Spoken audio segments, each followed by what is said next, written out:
आई,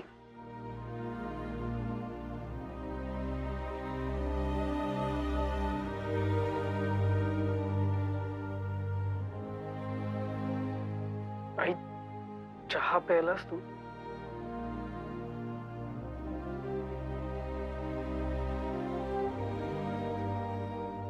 दे, मी घालतो.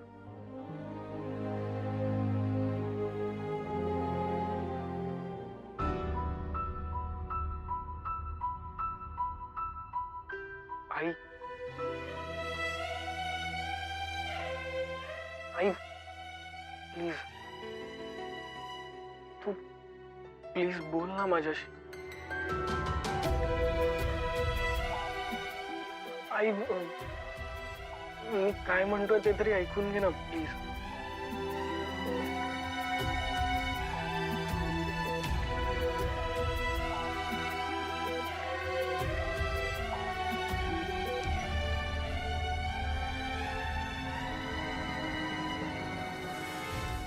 काय ऐकून घ्यायचं बाकी राहिलंय आता? काल जे काही पाहिलं ऐकलं त्याच्यानंतर अजून काही राहिलं असेल असं वाटत नाही मला. आणि असलं तरी प्लीज सांगू नकोस, मला सहन नाही होणार आता ते. आई, हे बघ, मी चुकलोय. मी साफ चुकलोय. 100% चुकलोय.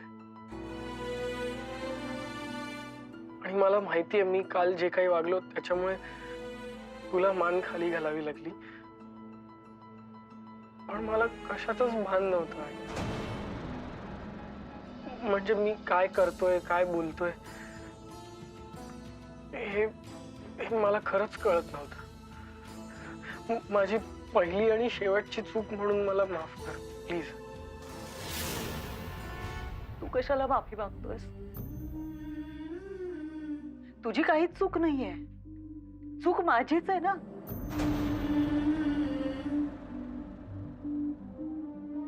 मी तुला अनन्याशी लग्न करू नको असं म्हटलं, त्याचा त्रास झाला तुला म्हणून तू दारू प्यायलास, घरी येऊन तमाशे केले, संतापलास, भान राहिलं नाही तुला.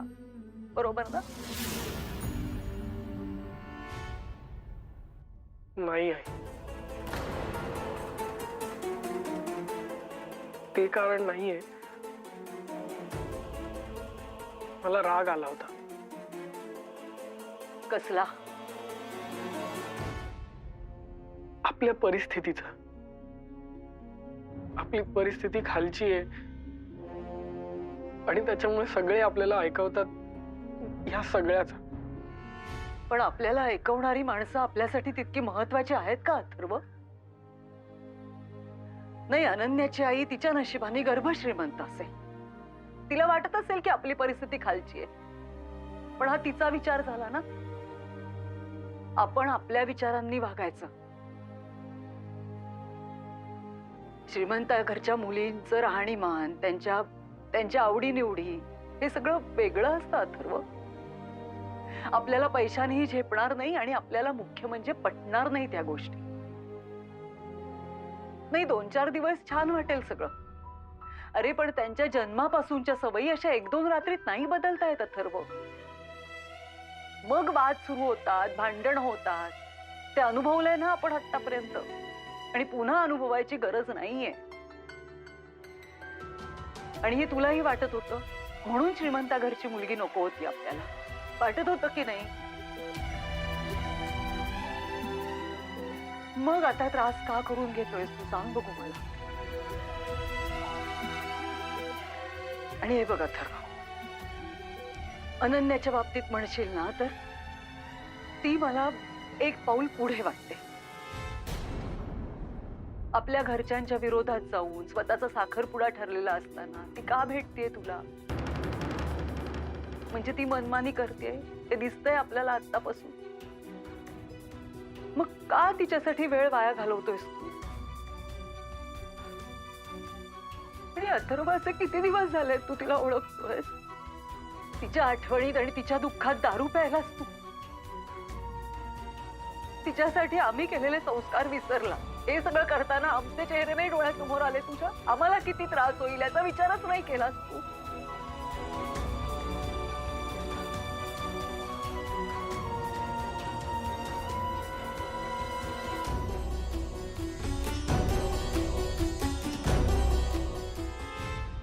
आई सॉरी. हे बघ, मी मी मी कधीच नाही वागणार ह्याच्या पुढे असं. I am sorry. खूप विश्वास होता मला तुझ्याबद्दल. मला खात्री वाटत होती की किती काहीही झालं ना तरी तू वेडं वाकडं वागणार नाहीस. पण नाही, रोहन सारखाच विचार करायला लागलास तू. स्वतःला एखादी गोष्ट आवडली नाही की आपल्या मनाप्रमाणे वागायचं. समोरच्याला काय वाटेल, त्याला किती त्रास होईल याचा विचारच करायचा नाही. मला वाटतं ना अथर्व की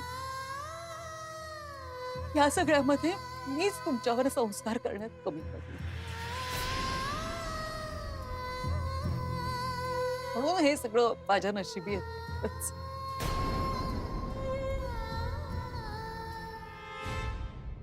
आई असं नाहीये. आई हे बघ, तू तू हे सगळं स्वतःवर नको घेऊस. चूक माझी आहे. आणि तू मला बोल ना, तू मला हवी ती शिक्षा दे. तू मला वाटेल ती शिक्षा दे. आई प्लीज. आई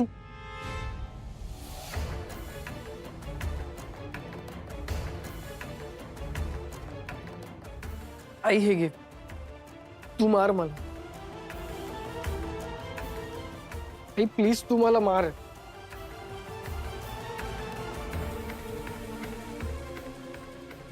आई बघ, जर का तू मला मारला नाहीस ना तर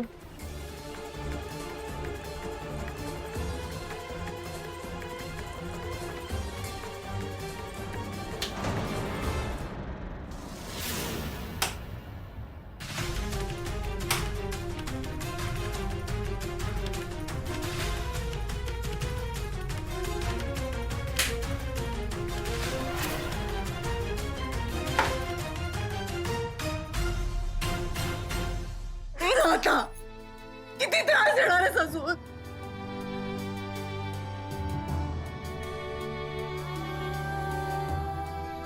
मग तू रडू नकोस please. I am sorry I.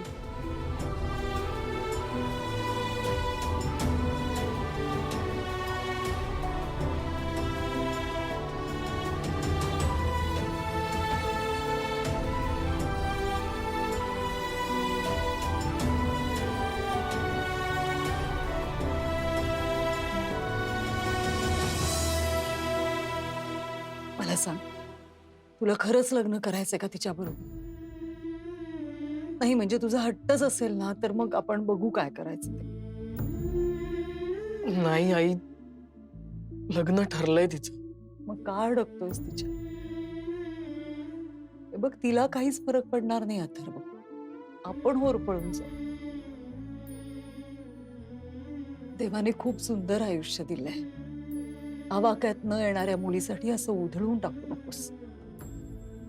दुरून डोंगर साजरे दिसतात रे, पण जवळ गेलं ना की सगळे खाचखळगे कळून येतात आणि मग मागे फिरणं शक्य नसतं अथर्व. नाही आई, ठीक आहे. मी परत नाही हा वेडेपणा करणार. म्हणजे माझ्या डोक्यात जे काही सुरू होतं, जे काही चाललं होतं ते काल संपलंय सगळं. आणि मी तुला वचन देतो की मी ह्यातून बाहेर पडेन. तू तू तू माझ्यासाठी मुलगी शोध. तू म्हणशील त्या मुलीशीच लग्न करेन. असं नाही, तुला जी मुलगी आवडेल तिच्याशीच लग्न कर तू. पण ती आपल्या घरात सुखा समाधानाने नांदेल अशी हवी, इतकीच इच्छा आहे माझी. बर, फक्त तू रडू नकोस ना आई प्लीज. आणि सोडून दे हे सगळं, जाऊ दे. तर आपण दोघं चहा पिऊया का प्लीज? तो थंड झालाय, मी गरम करून आण. दे, मी आण. मी आणतो ना. मी आणते. तू ऑफिसला जायची तयारी कर.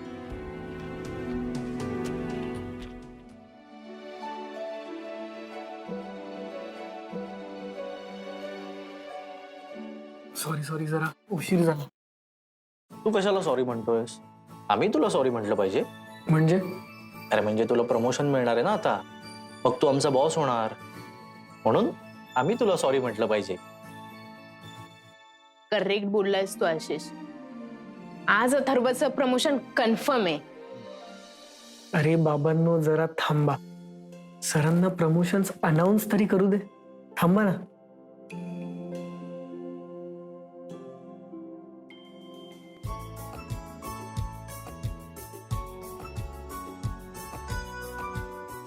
Hello everyone.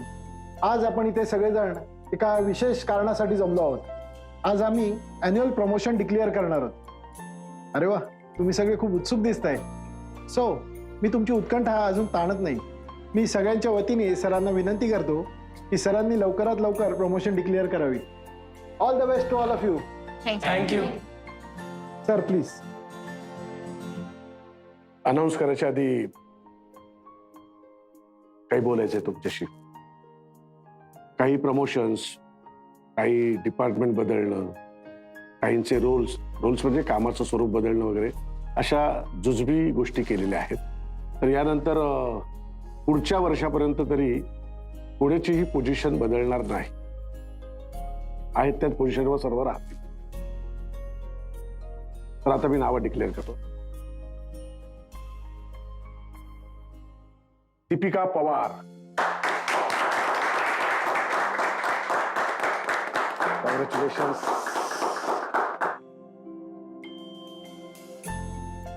अभिषेक शेट्टे,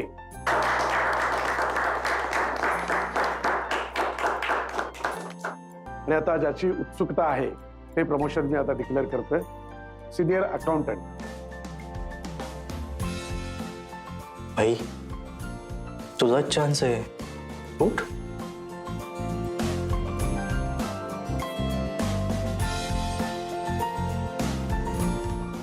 आशिष सावंत,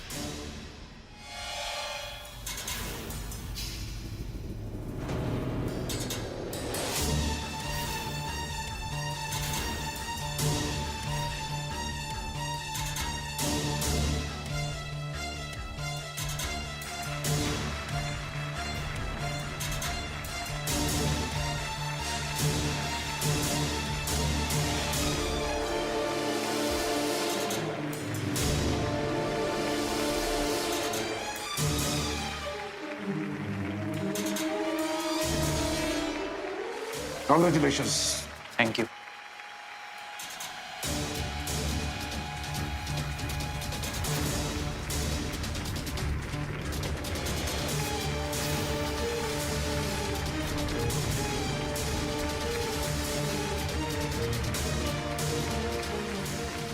तू डिझर्व करतो सर. Thank you sir.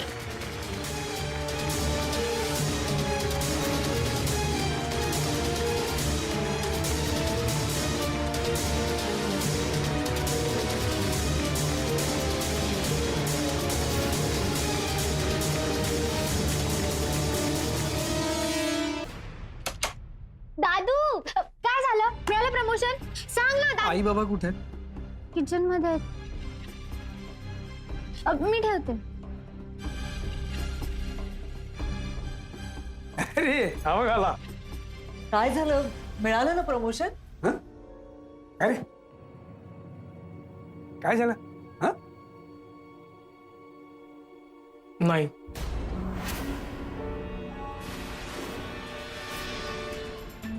आशिषला मिळालं. अच्छा. नाही, त्याला मिळालं ते चांगलंच झालं, पण मला वाटतं की अनन्याचे वडील मुद्दाम करतायत. तू अनन्यापासून दूर राहावंस म्हणून. तसं जर त्यांनी केलं असेल तर फार चुकीचं केलेलं आहे. हा म्हणजे वैयक्तिक आयुष्य आणि तुमचं काम या दोन वेगळ्या गोष्टी आहेत. त्याच्याशी गल्लत करायला नको होते त्यांनी. आणि मला सुद्धा हे अनएक्सपेक्टेडच होतं. ते माझ्याशी असं वागतील असं नव्हतं वाटलं मला. पण दिस इज नॉट फेअर. म्हणजे दादू जे डिझर्व करतो ते त्याला मिळालंच पाहिजे. जग इतकं खरं, इतकं प्रामाणिक नसतं बाळा. येतं कधी कधी अपयश येतं, खूप अन्याय सहन करावा लागतो, पण हे सगळं पचवून पुढे जावं लागतं. जाऊ दे. माझा मूडच गेलाय आता. आणि त्या ऑफिसमध्ये जावंसच वाटत नाहीये मला. बाबा मी दुसरी नोकरी बघतो. मी आलो फ्रेश होऊन. एक मिनिट अथर्व.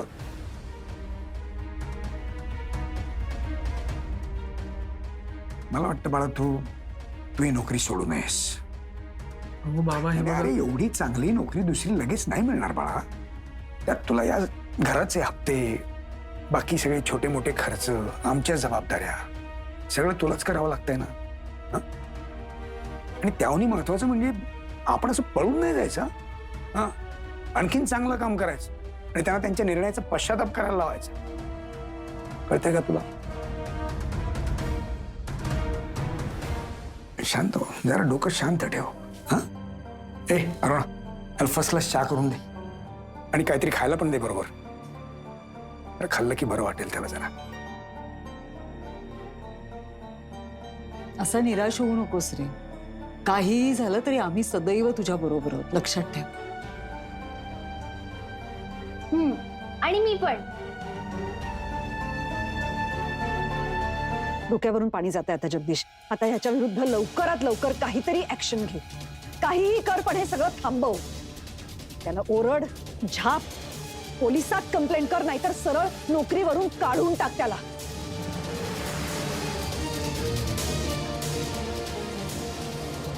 ऑफिसमध्ये काहीही झालं तरी अनन्याचं अथर्ववर प्रेम आहे. हे बघ, अथर्व तिला भेटत नाही, तिच्याशी बोलत नाही. मग अनन्याला अथर्वबद्दल जे काही वाटतंय ते ती कसं सांगेल? म्हणून हे सगळं असं केलं असेल तिने, फ्रस्ट्रेट होऊन. का आता मीच काहीतरी करू? तरी चुकीचं घडेल आपल्या हातून मीरा. प्लीज घाई करू नकोस ना. अरे घाई काय, ह्याच्या जेव्हाच्या तेव्हा व्हाव्या लागतात काही काही गोष्टी. तू बोलणारेस का मी बोलू एवढं फक्त मला आता सांग. ठीक आहे, ते तुझा फोन. अगं मी बोल. मीरा, रागाच्या भरात उगाच काहीतरी करू नकोस. ऐक माझं. अगं काय नेहमी नेहमी दुसरी मुलगी पाहिली, दुसरी मुलगी पाहिली. तुला मिडल क्लास मुलींमध्ये काय एवढा इंटरेस्ट आहे? पुन्हा पुन्हा बोलायला लावू नकोस मला देविका. एक मिनिट प्लीज. हॅलो, काय बोलणार आहेस हॅलो, तू? इरावती धर्माधिकारी बोलते. अथर्व कर्णिक का? हो. काय चाललंय काय रे तुझं? हा का माझ्या मुलीच्या मागे हात धुवून लागलायस? मॅम, मी काय तू काय सगळ्या लिमिट्स क्रॉस केल्यास तू. मी तुझ्या आईला स्पष्ट सांगितलंय की अनन्याचं दुसऱ्या मुलाशी लग्न ठरलंय, तरी तू तिची पाठ सोडत नाहीयेस. पण तुझ्या आईला श्रीमंत घरची मुलगी नकोच आहे ना सून म्हणून. मग तू काय वेळ घालवायला अनन्याला भेटतोयस का? खायचे दात वेगळे आणि दाखवायचे दात वेगळे. मग त्यापेक्षा सांगा ना सरळ, श्रीमंत घरची मुलगी हवी आहे म्हणून अनन्याला पटवण्याचा प्रयत्न करताय. थापा मारून कशाला करताय हे सगळं? हो मॅम, पण मी असं काही. Shut up! मी तुला स्पष्ट सांगते, हे सगळे प्रकार ताबडतोब बंद कर, नाहीतर जे हातात आहे तेही गमावशील. नोकरी टिकवायची आहे ना, मग अनन्याचा विचार डोक्यातून काढून टाक. एवढी हुशारी आहे ना तुझ्यात. मग तुला हे कळलं नाही की तुझ्यामध्ये आणि अनन्यामध्ये काहीही कॉमन नाहीये? फारच उंच उडी मारायला गेलास रे तू. तुझं आणि अनन्याचं जमू शकतं असं वाटलंच कसं तुला? केवढा क्लास डिफरन्स आहे तुमच्यात. अथर्व, तू आमचा जावई आणि अनन्याचा लाईफ पार्टनर होण्याच्या योग्यतेचा नाही आहेस, कळलं तुला? त्यामुळे ही दिवसाची स्वप्न बघणं बंद कर आणि अनन्याची पाठ सोड. आणि हे मी तुला शेवटचं सांगते, एवढ्या सौम्य भाषेत मी पुन्हा सांगणार नाही. आणि यापुढे परत अनन्याच्या वाटेला गेलास तर गाठ माझ्याशी, एवढं लक्षात ठेव.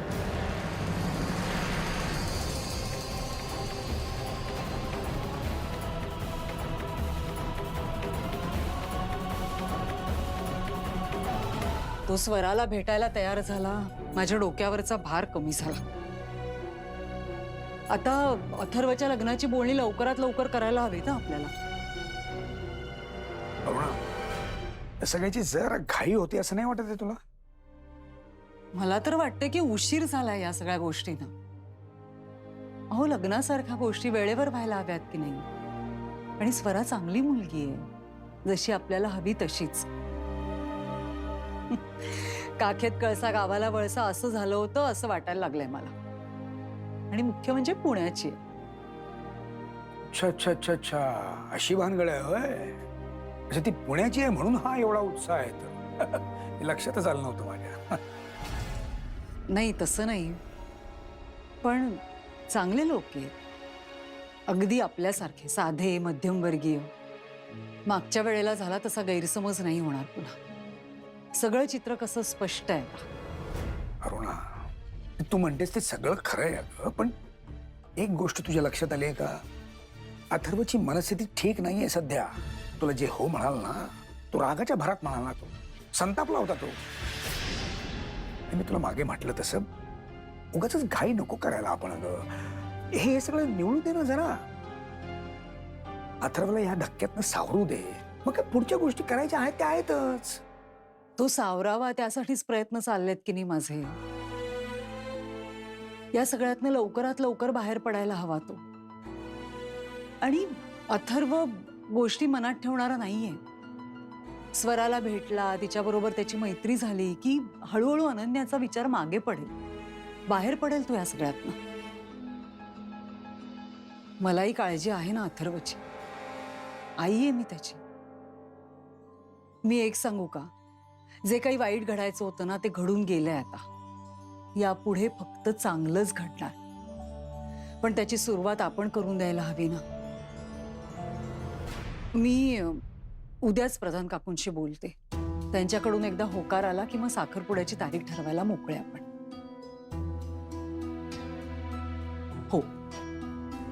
हे मम्माने काय चालवलंय ग? आता इमोशनल ब्लॅकमेल करते ही. तिचं कोणी ऐकत नाही म्हणून आता बाबाला इन्व्हॉल्व करून घ्यायचं यात. पण मी आणि बाबा काय ते बघून घेऊ आमचं. तिला मध्ये पडायची काय गरज आहे? अनु, पण अगं बाबाला तरी कुठे पटतंय तुझं म्हणणं? आत्ता पटत नाहीये, पण ऍटलीस्ट बाबा ऐकून घेतो. एक कॉन्व्हर्सेशन होऊ शकतं. आम्ही बोलू काहीतरी, ही तर ऐकून पण घेत नाही काही. आणि तूही काही बोलत नाहीयेस का? तुलाही पटतंय मम्मा काय म्हणतेय ते? नाही, मला मम्माचं म्हणणं पटत नाहीये अनु, पण अथर्वचा स्टँडही मला कळत नाहीये. अगं काय अथर्वचा स्टँड? त्याचा काय स्टँड असणार आहे? त्यांनी मला बुके पाठवला, बघितलंस ना? ही लव्ज मी दी. अनु, तो तुझे कॉल उचलत नाहीये, तुझ्या मेसेजेसला रिप्लाय देत नाहीये. तो अवॉइड करतोय तुला. एकदा सांगतो की तुमच्या दोघांचं काहीच होऊ शकत नाही आणि नंतर लगेच बुके सुद्धा पाठवतो. अगं हे सगळं कन्फ्युजिंग नाहीये का?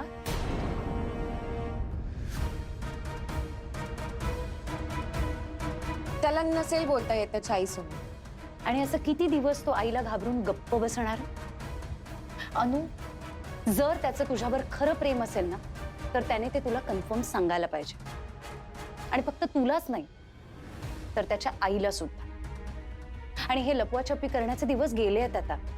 जे काही आहे ते सगळ्यांसमोर मान्य करायलाच हवंय. त्यासाठी त्यांनी भेटायला तर हवं. मग तू त्याला गाठ.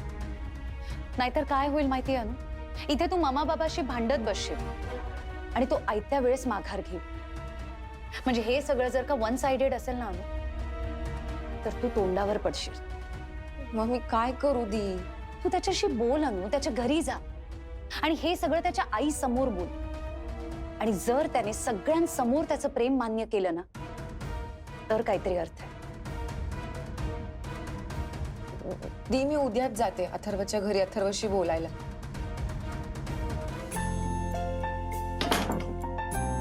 अथर्व, आटप पटकन, दात वगैरे घासून घे, चहा देते. ते राहू देत, तू आवर. आणि तुमचं झाला का योगा? नाश्ता देते, उठा आता. हो झालं. मी आज्ञा केली की आमचं झालं सगळं.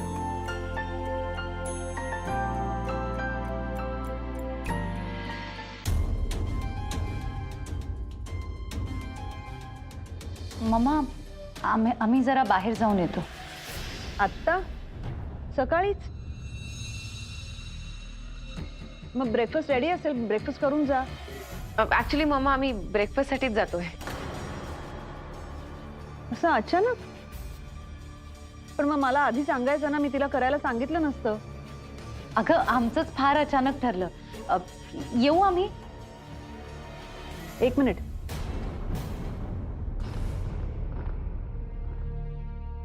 कुठे जात आहे म्हणजे कुठल्या रेस्टॉरंटमध्ये? अगं मम्मा किती प्रश्न विचारतीयस तू? आणि मी आहे ना अनु बरोबर. म्हणूनच विचारतीये. नाही हल्ली भलत्या गोष्टींमध्ये सपोर्ट करायला लागलीस ना तू अनन्याला.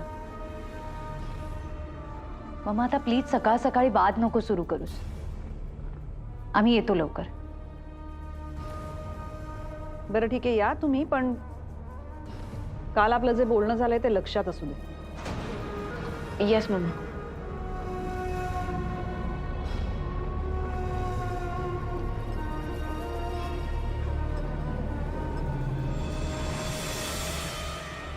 दी मला खूप भीती वाटतेय.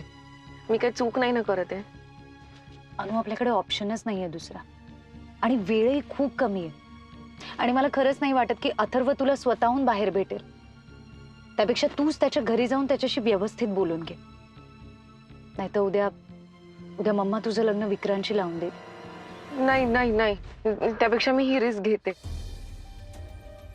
All the best.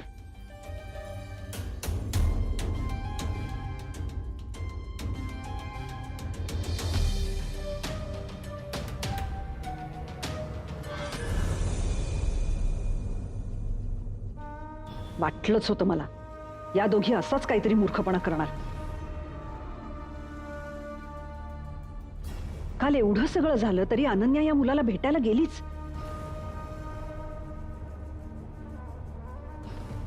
असल्या ठिकाणी तोच राहत असणार. अजून काय? येऊ दे हिला परत. आज या प्रकरणाचा कायमचा निकाल लावून टाकते मी. अथर्व झालास का तयार? ए पूर्वा, पाण्याची बाटली आणि तिथे ठेवली आहे भरून. वा अरू, एरवी शॉपिंगला जाताना आम्ही खुश असतो. आज तुझ्या चेहऱ्यावरचा आनंद वेगळाच दिसतोय. शॉपिंग करण्याचा आनंद नाही हा, आवडत्या माणसांबरोबर वेळ घालवण्याचा आनंद आहे.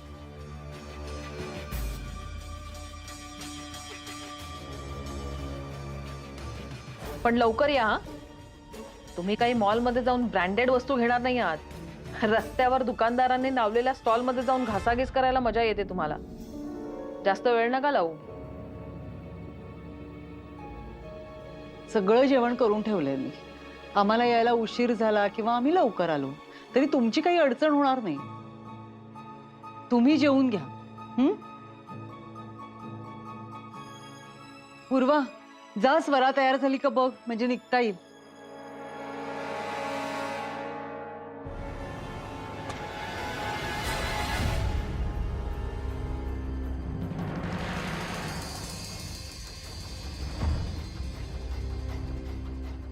अनन्या